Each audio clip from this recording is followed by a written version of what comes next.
देखता है वही हमने बताया, देखिए हमने भी वही बताया। जॉन वेन के नाम पे, वेन डायग्राम का नाम वेन क्यों पड़ा? जॉन वेन के नाम पे, ठीक है। वैसे ये सब चीजें तुम्हारे काम की नहीं है, किसी नाम पे पड़ा, इससे मैं मतलब नहीं होता। अभी जैसे ये है तो देखो, ये वाला डायग्राम देखो कितना सुंदर सुंदर दिखाई दे रहा है। अब इसमें 3 सेट है, एक बी अंदर वाला बी है, बी के अंदर 4, अच्छा एक बात और नोटिस करना, बी के अंदर 4 और 6 हैं, ए के अंदर बताओ कि कौन कौन है? ए के अंदर भी है 4 6, ए के अंदर भी है। तो क्या तुम अच्छा इस डायग्राम में कितनी नॉलेज मिली है हमें? क्या इस डायग्राम को देख के मैं ऐसे बोल सकता हूँ कि बी सबसेट ऑफ ए? यही तो सीखना है, और क्या सीखना है? हाँ है ना। अच्छा मैं एक चीज बोल सकता हूँ कि A is subset of U, B is subset of U, बोल सकता नहीं बोल सकता हूँ मैं? है क्या हुआ? क्लियर है? आगे समझ में कोई डाउट तो नहीं है? ये था वेन डायग्राम। क्वेश्चन अभी करेंगे, एक्सरसाइज में कभी दे रखे। अब आता है ऑपरेशंस पे। अब किस पे आएगा बेटा? ऑपरेशंस पे। ऑपरेशन में मेरे बच्चे सबसे पहले हम जो ऑपरेशन सीखेंगे वो सीखेंगे यूनियन। हाँ बनाने के लिए आता है ये। एक ऑपरेशन दे वो दे देंगे, सेट दे देंगे या सेट का कॉम्बिनेशन दे देंगे, स्टेटमेंट दे देंगे अच्छा सा, वो कहेंगे बेटे को चलो दिखा दे, ऐसा आता है। क्वेश्चंस करते हैं। ये देखो अब ये है, ये बी यूनियन सी को शो करता है, ये ए इंटरसेक्शन बी को शो करता है जो स्टेट डिवीजन हो रहा है। अभी तुम्हें यूनियन इंटरसेक्शन मतलब पता होना चाहिए ना पहले वो बताता हूँ, फिर आता हूँ इन पे। ऐसे बनाने के लिए आता है, प्रूफ भी किया जाता है, प्रूफ भी किया जाता है। अब जैसे डिस्ट्रीब्यूटिव लॉ लग रहा है, ये दोनों सेम। अच्छा ध्यान से देखना, ध्यान से देखना मेरे बच्चे, क्या ये दोनों सेम ही नहीं है? देख नीले जितने पे उतने नीले बेस पे, बस लिखने का तरीका अलग अलग है। तो ये प्रूफ हो गया, डिस्ट्रीब्यूटिव लॉ का प्रूफ हो गया। मतलब प्रूफ बड़े बड़े प्रूफ हम इस डायग्राम की मदद से कर सकते हैं। सिखाऊंगा तो मैं भी प्रीफी करता हूँ। तो वेन डायग्राम बहुत आसान चीज़ है, बहुत बढ़िया चीज़ है, बड़े बड़े क्वेश्चन इससे करने हैं हमें। अगर ये प्रॉपर्टी प्रूफ करने के लिए आ सकती, ये इंटरसेक्शन का साइन है, अभी पढ़ाऊंगा। किसका साइन है? इंटरसेक्शन का। ये यूनियन है। जब दो सेट के बीच में आ जाए ना तो यूनियन की तरह बिहेव करता है। यू थोड़ा अलग बनता है, यू ऐसे बनता है, ये यू अलग बनता है, ठीक दिखने में कैसा लगता है।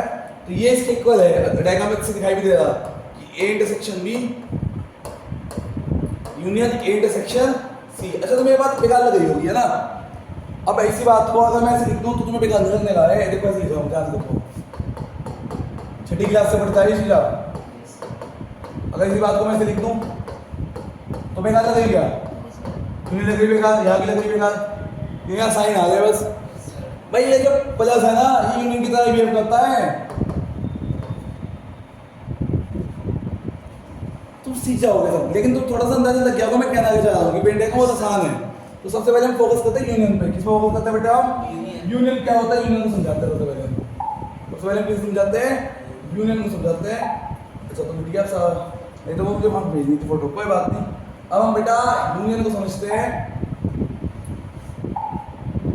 कुछ नहीं है यूनियन, दो सेट है, दो से ज्यादा भी हो सकते हैं यूनियन में, कोई प्रॉब्लम नहीं।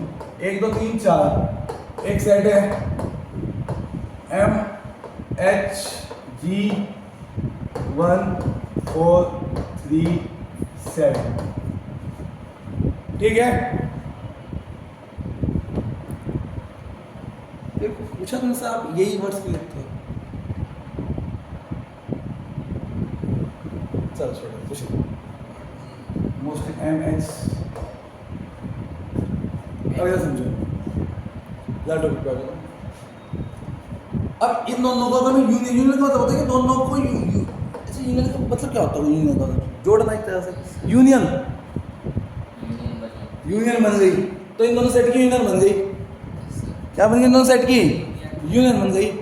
अब मेरे बच्चे जब इन दोनों सेट की यूनियन बनेगी, कैसे बनेगी? 1 2 3 4 M H G 7 दोनों को मिला दिया। रिपीट तो कर सकते, डिस्क्रीट एलिमेंट होता है। तो बात समझ में आई नहीं आई? कोई डाउट है? क्लियर है? तो बेटा ऐसे ही बढ़ना है हमें ऐसे ही बढ़ना है। यूनियन आगे निकालना। वेन डायग्राम में क्या होता है अभी बता दूंगा उन सब चीजों को मैं आपको, पहले बताओ क्लियर है, बोलो। तो क्वेश्चन का है यूनियन के ऊपर। चलो तो आज यूनियन का क्वेश्चन करते हैं। एनसीईआरटी ने कौन कौन से क्वेश्चन किए यूनियन पे देखते हैं। पहला क्वेश्चन हम करते हैं अब, find the union of the following pair of set. In set का यूनियन बनाना है। इन सेट को क्या बनाना है बेटा, यूनियन बनाना है। इन सेट का क्या बनाना है सबका यूनियन। अब अगर हमें इन सबका यूनियन बनाना है एक्स और वाई, इनका जो यूनियन होगा वो कितना हो जाएगा 1 2 3 5। 8 लगाना, 8 लगाना है हो। तुम्हें वेट लगा, तुम्हें वेट लगा, बहुत बड़ी चोरी हुई। आगे यूनियन बस ऐसे तो करना होगा ना, यूनियन का साइन। हाँ यूनियन का साइन लगाना है ऐसे ही इसमें ए और बी में ले। अच्छा यार क्या गलती है उसकी बताओ जल्दी। ये साइन जब लगा था तो ऐसे ही कर लेना। अभी तो देखो ये तो बहुत सिंपल से थे। थर्ड पार्ट क्या कहता है, अभी तो देखो थर्ड पार्ट क्या कह रहा।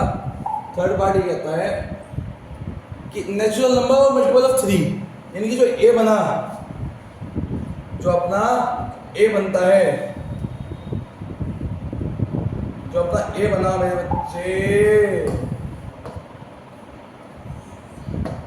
मेरे बच्चे, ये जो ए बना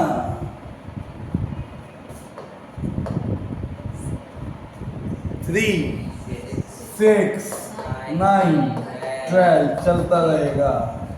कैसा सेट है, इनफाइनाइट सेट है।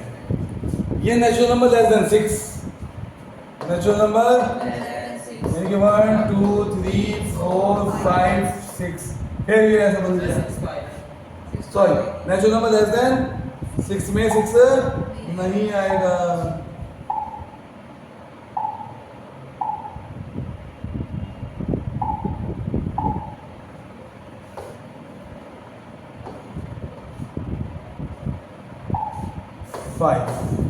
क्लियर है? Yes sir. समझ में आ गया? Yes sir. अब आप एक चीज नोटिस कीजिए, जब ए में 3 का मल्टीपल है तो यूनियन लोगे तो ये सब तो आएंगे और साथ में 1 2 4 5 भी आएगा। मतलब इन दोनों का मैं यूनियन बनाऊंगा तो जो बनेगा यूनियन वो क्या बनेगा, ए यूनियन बी 3 के बजाय क्या लिखो पहले 1 2 3 4 5 6। अब 9 12 15 18 इनफाइनाइट। समझ में आ गई बात? क्लियर है? अब अच्छा आप एक चीज एक बात कह सकते हो क्या आप? क्या आप एक बात यहाँ पे कह सकते हो जो मैं कहने वाला हूं? ये क्या है, ये भी एक सेट है पूरा। दो सेट को जोड़ के तो सेट ही बनता है। क्लोजर प्रॉपर्टी किसी कह सकते हो। तो क्या इस बात को मैं ऐसे बोल दूं A is subset of A union B? Yes sir. जान मुश्किल भाई ये बात उसमें आएगी जब मैं थ्योरेटिकल क्वेश्चन कराऊंगा। कैसे लिख सकता हूं B is subset of A union B? Yes sir. तो ये इंपॉर्टेंट रिजल्ट है, याद रखनी है बात, ध्यान रखोगे ये सब चीजें। Yes sir.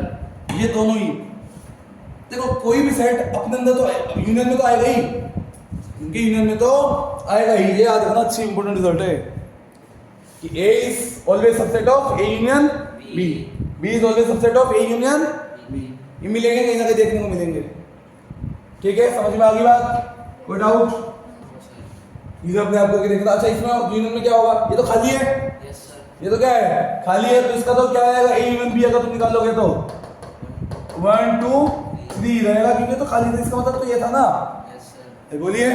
तो एक बात क्या सीखने को मिली कि A यूनियन के साथ किसका फाइल होगा तो वही रहेगा, कोई फर्क नहीं बदलेगा। यही तो प्रॉपर्टीज कह रही है यूनियन की। देखो ध्यान से, आप यूनियन की प्रॉपर्टीज पढ़ो, यूनियन की प्रॉपर्टीज पढ़ो। यूनियन तो हो गया आज आपका, बल्कि अपने इंटरसेक्शन में बहुत टाइम बचा होगा। चलिए यूनियन आज पूरा हो गया। अच्छा देखो समझो बहुत ध्यान से, प्रॉपर्टीज पक्की होनी चाहिए। प्रॉपर्टीज ज्यादा पक्की होनी चाहिए क्योंकि प्रॉपर्टीज के बेस पे काम होता है। ये आइडेंटिटी लो ये सब पता होना चाहिए। ए में बी जोड़ो, बी में जो सॉरी जोड़ो क्या था, ए का बी के साथ यूनियन लीजिए, बी का यूनियन के साथ बातें की है, तो इससे कौन सी प्रॉपर्टी फॉलो करता है ये? कम्यूटेटिव प्रॉपर्टी फॉलो करेगा, प्रॉपर्टी फॉलो करेगा, कम्यूटेटिव प्रॉपर्टी फॉलो करेगा। अच्छा एक बात देखो, ए और बी का यूनियन लो, फिर उस पे सी का यूनियन लो, या पहले इसका ले लीजिए, बी और सी का आएगा तो सब वही, तो एसोसिएटिव प्रॉपर्टी भी फॉलो करेगा। अभी ये वाली करवाइए प्रूफ, Yes, sir. करवाइए भी प्रूफ है। Yes, sir. इसे क्या बोलते हैं? Law of identity element. क्या बोलते हैं? Law of Identity. कौन है आइडेंटिटी एलिमेंट? ये आइडेंटिटी एलिमेंट कहलाता है फाइव, आइडेंटिटी एलिमेंट। तो फाइव को हम क्या कहते हैं? आइडेंटिटी कहते हैं यूनियन की। किसकी? यूनियन की। यहाँ तक बात समझ में आई या नहीं आई? Yes, sir. अरे बोलो। अब बस टाइम भी हो गया। अब ये बहुत इंपॉर्टेंट है, ये दोनों अच्छी इंपॉर्टेंट है, मुझे अच्छी लगती है, दोनों याद रखना। लॉ ऑफ यूनिवर्सल सेट, अगर आप किसी यूनिवर्सल में ही जोड़ोगे तो यूनिवर्सल ही आएगा, ये तो सब जाएगा उसके अंदर पूरा का पूरा। तो ये क्या बोलते हैं? Law of union, law of union. और इसे याद रखना, ये मैं वहाँ पे भेजा जाना उसको, दोनों ये दोनों बहुत खास है, ये दोनों बहुत खास है भाई। इन दोनों को अच्छे से Sir, books में चाहिए। बुक में कोई चेंज नहीं आ रहा, लिखिए उसे, अभी देख लूंगा मैं। इधर देखो बस, ए में ए जोड़ने से ए ही आएगा, ए में ए का यूनियन लोगे तो ए आएगा ना यार। Yes, sir. इसको बोलते हैं आइडेंटिटी लो, ये यूज होता है बड़े बड़े लो, ये यूज होता है जब मैं वो करवाऊंगा, एक्सरसाइज कराऊंगा। यहाँ तक समझ में आ गया? चलिए स्कैन कर लीजिए इसे।